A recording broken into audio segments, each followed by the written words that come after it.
And hello there, welcome to the Luminousz Star channel. Everyone who's a current subscriber, you already know you're my stars, and I want to thank you for motivating me and inspiring me to keep this channel active.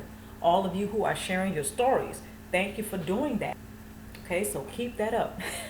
You never know who's going to resonate with your stories. Everyone who's visiting for the first time, welcome to Luminousz Star. And how you can become a star family is to select the subscription button below. Everyone who's watching today or tonight, wherever you may be, I wish you the very best, and I thank you for your time in advance.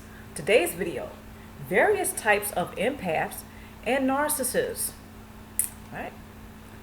Topics of discussion: highly intuitive empaths versus intuitive empaths. The various aspects of codependency involve narcissists and empaths. Third topic: every narcissist has a cluster B personality, but not every cluster B personality is a narcissist. Last topic: toxic narcissistic tendencies versus healthy narcissism. Point number one: there are misconceptions about empaths. One misconception is that all empaths are alike. There are two types of empaths. One is highly intuitive and the other is intuitive. One does not have to necessarily feel empathy for others that he or she knows has experienced the same painful situation as they. A person doesn't have to necessarily feel empathy for someone that they may know have had a similar experience that they have had. Some people think that automatically you feel empathy for somebody, or others feel empathy for somebody in such a situation, and that's not always the case. A person who is highly intuitive is a person who feels a little bit more deeply, and they experience a little bit more deeply than someone who is just intuitive. A highly intuitive person more than likely will feel empathy for others that they know have experienced pain. However, he or she will actually experience the same pain due to empathizing with them. Highly intuitive empaths not only understand where others are coming from, he or she actually absorbs the energy of others, whereas intuitive empaths do not. So a highly intuitive empath usually will absorb the energy of other people, and they usually know where other people are coming from with very little information, right? They don't have to give them the whole story in order for a highly intuitive person to have empathy for the person sharing the story. And not only that, they tend to actually feel the same pain as the person who may share their circumstances. So this is a highly intuitive person, whereas an intuitive person or intuitive empath, they may not necessarily feel this deeply or may have this same experience. Unfortunately, some empaths who have been or who are involved in dysfunctional relationship with others, like a narcissist, enmeshment can and often does occur due to the empath having difficulty distinguishing their emotions from the narcissist. Narcissists and those who have a cluster personality do not have the ability to feel or experience empathy, therefore lack the ability to emotionally regulate. So when you look at this, you imagine a person that's in a relationship with a narcissist or cluster personality, and he or she is an empath. So you can see the empath, and then you can see the narcissist in a relationship with one another. Now, this doesn't have to be a romantic relationship. It could be a family relationship. It can be a friendship. It can be a business partnership. Okay, but the bottom line is this: you have one person who's an empath, and the other person has a cluster personality or a narcissistic personality. Due to the fact that the narcissist or the cluster personality, they lack the ability to emotionally regulate, that's going to be a problem right there. Simply because the empath, whether they are highly intuitive or not, they tend to feel deeply. Therefore, their emotions are deeply felt and experienced on a more powerful level or more intense level. Okay, and so when a narcissist is in a relationship with one who is highly sensitive, they call it a highly sensitive person, and that's actually something that you can research. It's HSP, highly sensitive people or highly sensitive persons, right? So they're in a relationship with the narcissist. Sometimes the narcissist will seem to be very insensitive. Now, I'm not defending the narcissist or the cluster B personality. I'm just simply making the point that when a person is a highly sensitive person and they're in a relationship with the narcissist or the cluster B personality, he or she is more prone to be hurt, to experience frustrations, anxiety, and all of these unpleasant emotions because they are a highly sensitive person. This does not make them a bad person. This does not make them defective in any or lacking in any way. No, they're just highly sensitive people. And the thing of it is, they can actually feel and experience a lot of the things that the narcissist and cluster B personality feels. So due to energy transference, unfortunately, the narcissist and the cluster B personality tends to pass off feelings or emotions of anger, jealousy, and all of those low vibrational frequency emotions off to the highly sensitive person. They internalize that. They absorb that on so many levels. And on the other hand, what happens due to energy transference is that the highly sensitive person, like the empath, they pass over to the narcissist feelings of gratitude or emotions of joy. So it's a switch. They take it's like a switcheroo. They switch. And this to some people may seem very unfair. However, it is an agreement. And this is due to the compliance of the highly sensitive person or the empath to be engaged or to have a relationship with such a person who has a cluster B personality or a narcissistic personality disorder. So the highly sensitive person is agreeing to have a dysfunctional relationship with one who has a personality disorder, like the narcissist and cluster B personality, who does not emotionally regulate. So this is often why two such people or such individuals, because it could be more than two people, it could be several people in this dysfunctional relationship.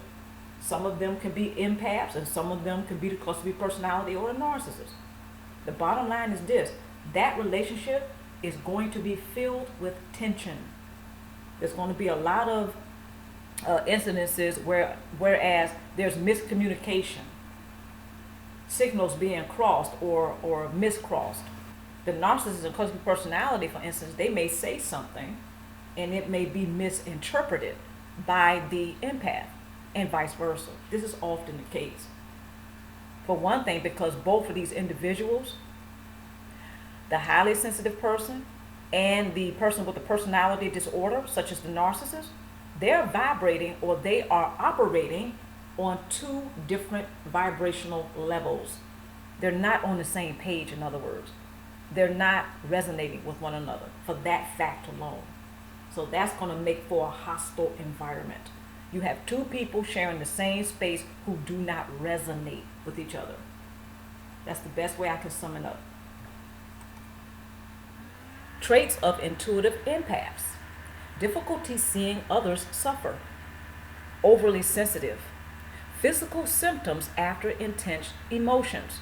Physical symptoms could be headaches, digestive problems, and so on and so on, backaches, any type of chronic health issue you can think of that may be physical.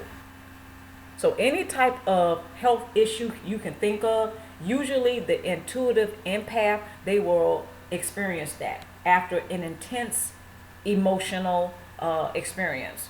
It can be an argument, okay, and then they will get a headache afterwards. And they're overly sensitive. This is not a bad thing. This means that they feel deeply. Difficulty seeing others suffer. That means they usually have compassion on another level. Okay, you ever heard that phrase, somebody take it to another level? Well, the traits of an intuitive empath is that difficulty seeing others suffer translates to they feel deep compassion for others. Now, here are the traits of empaths. Synesthesia, and I hope I didn't butcher that word. So the example of that is these individuals, they have the ability to see colors while hearing or listening to music. The ability to feel emotions and sensations of others. Now, that may freak some people out right there. You know, can you imagine? And some of you don't have to imagine this. You do experience this.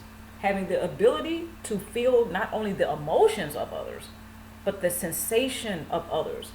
For instance, if the narcissist is having the narcissistic rage, you know, they're pissed off and they're having the rages. The person who is an empath, they will feel the sensations of the narcissist. So if the narcissist is so-called seeing red and they're having their narcissistic rage, they may have a headache because they're that angry.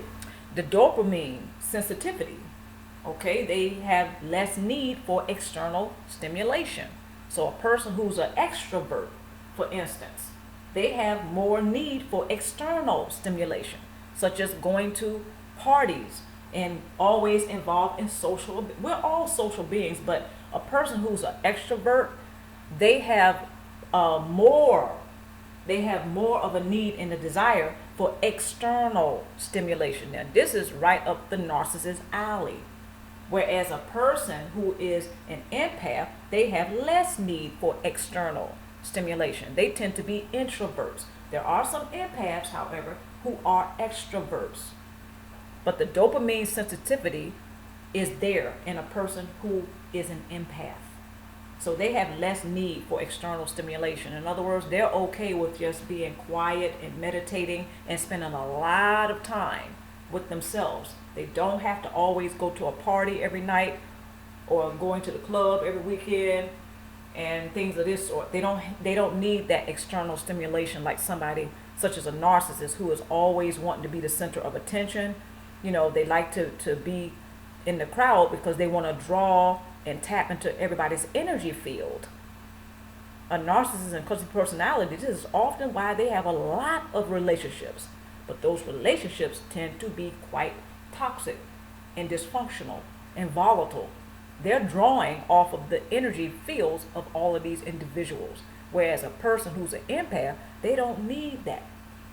They know how to sustain their own energy. So they know how to enjoy themselves. And at the same time, they can also enjoy the company of other narcissists and clumsy personality. They have difficulty with that. They like to have a bunch of people around him or her for different reasons. Not to enjoy them and have a great relationship with them. No, to use them for source supply. Narcissists and those with a clumsy personality tend to be empath deficient. For highly intuitive empaths who are involved with those who have a clumsy personality and narcissistic personality, the theme of the dysfunctional relationship more than likely will involve codependent behavior by all participants. So everyone who's in a dysfunctional relationship, whether they consist of empaths or those who are highly intuitive empaths or those who are cluster personalities, as well as narcissistic personalities. So you take those four groups of people and they're in a dysfunctional relationship. The thing that's going to have everybody meet in the middle is the codependent behavior. This is what all four groups have in common, and that is the codependent behavior. So they have a dysfunctional relationship. Once again, every last one of those participants in the dysfunctional relationship, they have codependency, or they tend to behave codependently. However, it is usually the highly intuitive empath who internalizes the toxic energy of the narcissist and or the cluster personality due to energy transference. Now, I had mentioned that before. What I want to say about the empath who is not highly intuitive is that they don't tend to internalize to the degree that a highly intuitive empath would when it comes to the toxic energy of a narcissist. I just really wanted to point that out because some of you may be wondering, well, okay, if this is an empath, don't they tend to absorb or soak up or, feel the toxic energy of a narcissist if they're involved with him or her? Okay, the answer is yes. However, when it comes to a highly intuitive empath, that person, whomever he or she may be, they internalize to a more intense degree the toxic energy of a narcissist and causing person. So it's a little bit different. So they're internalizing the toxic energy is more intense because they are highly intuitive versus somebody who is an intuitive empath. I hope that makes sense. So, it's just the internalizing the toxic energy is just a little bit more intense for those who are highly intuitive empaths versus just being an intuitive empath who is not, again, necessarily highly intuitive. The narcissist overly depends upon empaths who are highly intuitive or not to comply to such dysfunction within the unhealthy relationship. So the narcissist and the cozy personality, where they are behaving like a codependent, is when they are overly dependent upon the empath, whether that empath is highly intuitive or not. They overly depend on him or her to comply to such dysfunction, such as internalizing their toxic energy. The narcissist and the cozy personality, they depend on sources of supply who are empaths to do this. So just to give you a very clear picture of what's actually going on between the empath, whether they're highly intuitive or not, and the narcissist in a dysfunctional relationship due to energy transference. Energy transference is a natural occurrence and it is involuntary, meaning that we cannot help it. And usually when it takes place, we are unconscious to it. The energy transference is what I've described before. When the narcissist and the empath is in a relationship and there's a switching or a swapping of emotion, the narcissist gets the high vibrational emotion, which will build them up so they can continue to thrive forward to prey upon not only the empath, but other sources of supply.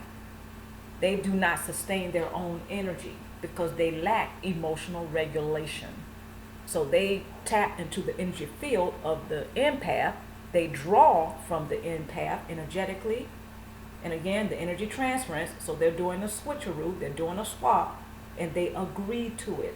This may sound disgusting to some people. It may sound unfair, but remember I just stated, these people agree to this.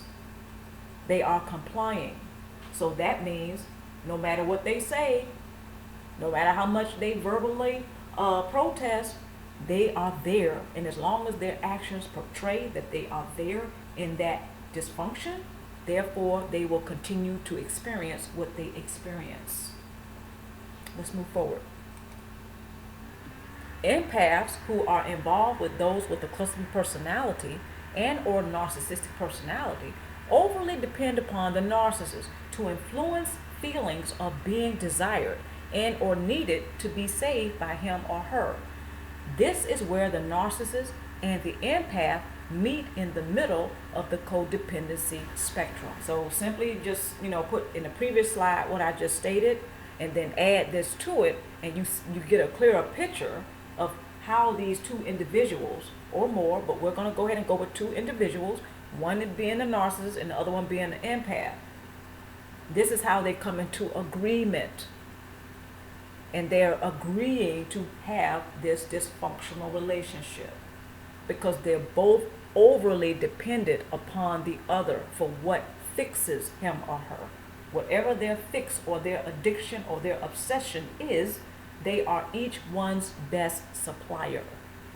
So there's your, having them come in the middle of a codependency spectrum. So I hope that makes sense. And of course, anyone who having questions, please email me. Okay? All right, let's move forward.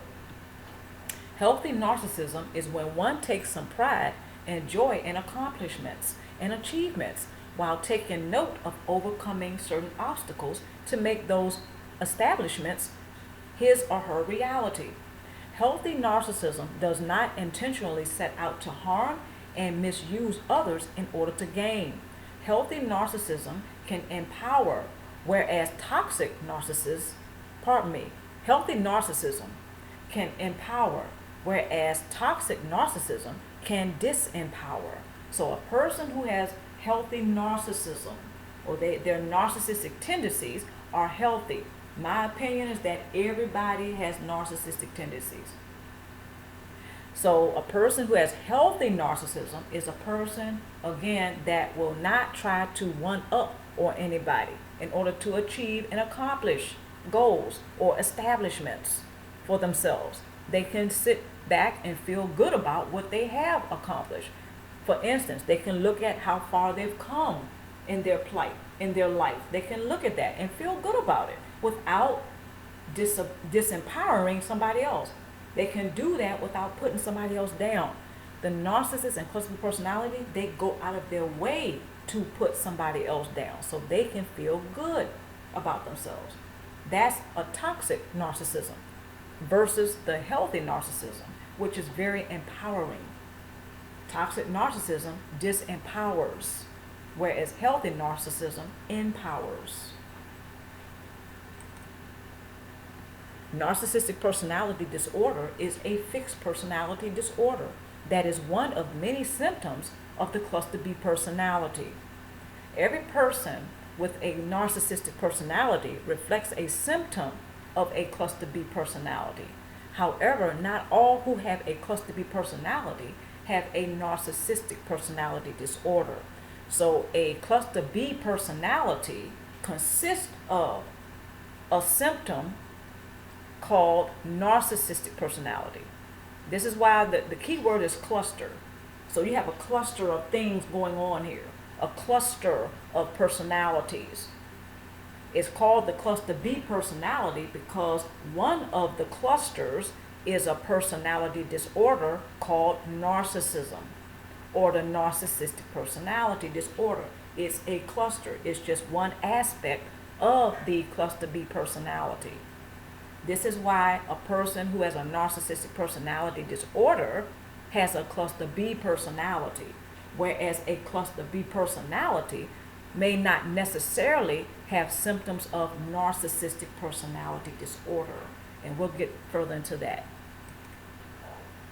Traits of narcissistic personality disorder: lack ability to emotionally regulate, inability to recognize the desires and needs of others, strong sense of entitlement. They tend to be irresponsible. They tend to be very manipulative. Traits of cluster B personality disorder: blames others for issues that they have, rigid behavior patterns, unhealthy thinking or thought patterns.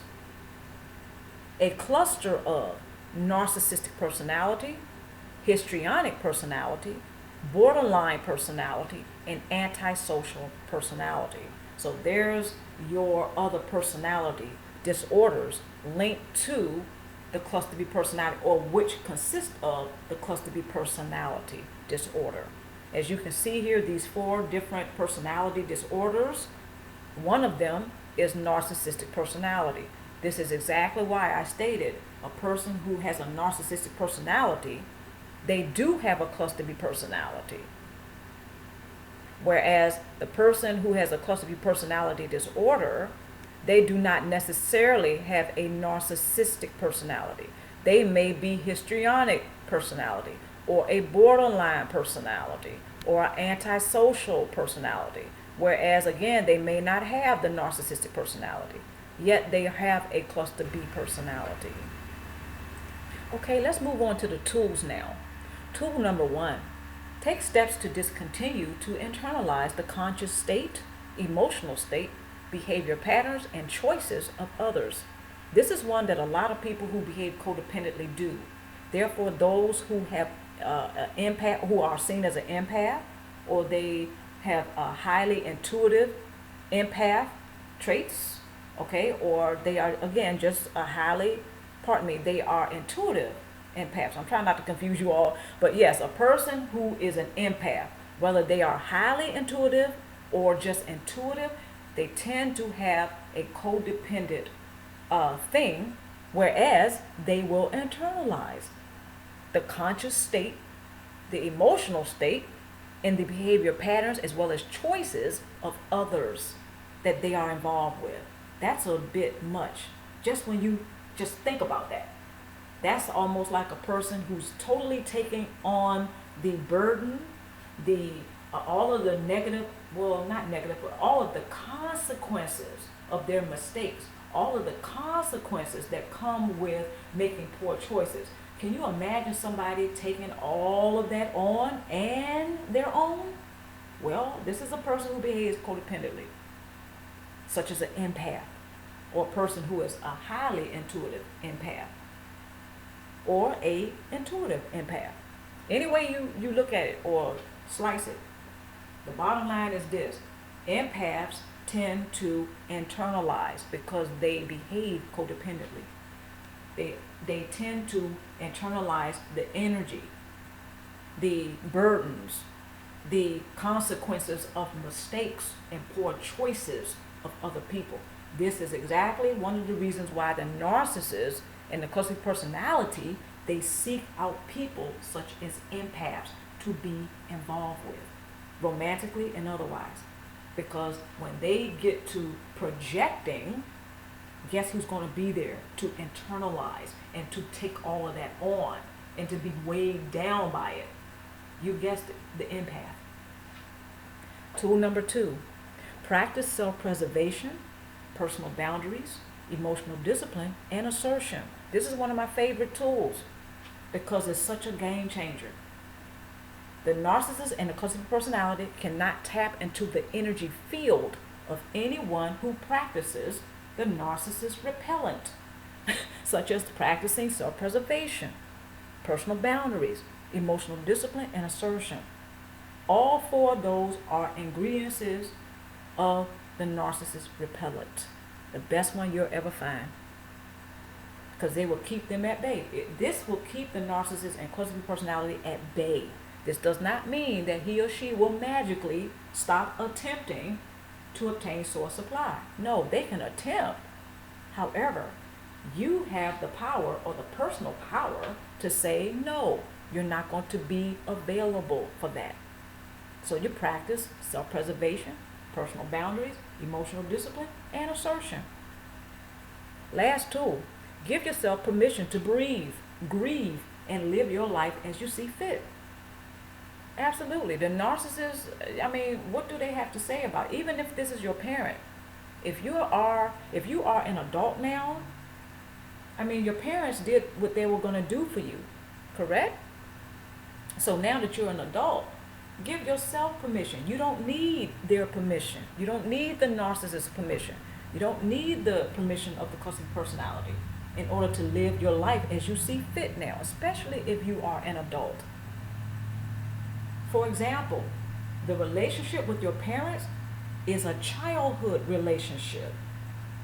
Some of our childhood relationships have to come to a close. Some of us are still suffering because we refuse to let those childhood relationships come to an end. This does not mean we no longer love our parents or love whomever the individual may be for you. These individuals were introduced to you when you were children. So that's a childhood relationship. If the parents or the parent, for instance, has a cluster B personality or a narcissistic personality, emotionally, they're childlike. So it's impossible to have an adult relationship with one who remains childlike within their spirit, within their emotions. You know, it's nothing wrong with tapping into your childhood every now and then to experience pleasure in life. There's nothing wrong with that. However, as an adult, there's things called responsibility. There's a thing called responsibility. So sometimes you have to put that child stuff away. You have to put childish ways to the side for a little bit and get down to business. A cluster B personality and a narcissist, they have a difficult time doing that. This is why they want to keep others emotional rather than critically thinking. A person who has, anyone who's a cluster personality or a narcissist, they're dealing with an emotional, a person who's a child emotionally. I don't care if they're older than you. Doesn't matter.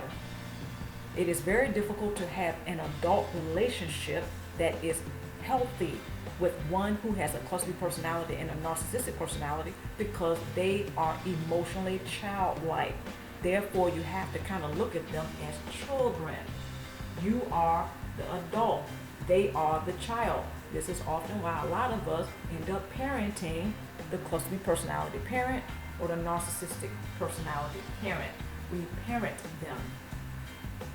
And even when they become up in their elderly years, they remain emotionally childlike. So it is impossible to have an adult relationship with one who remains emotionally childlike. So give yourself permission to breathe, grieve, and live your life as you see fit. You have already gone through enough, right? Yeah. So having said all that, I want to go ahead and point out the references and resources. Please check these out in the description box below. I'm Luminousz Star. I want to thank everybody for joining me today or tonight, wherever you may be. And of course, I wish you the very best. Stay tuned for more videos.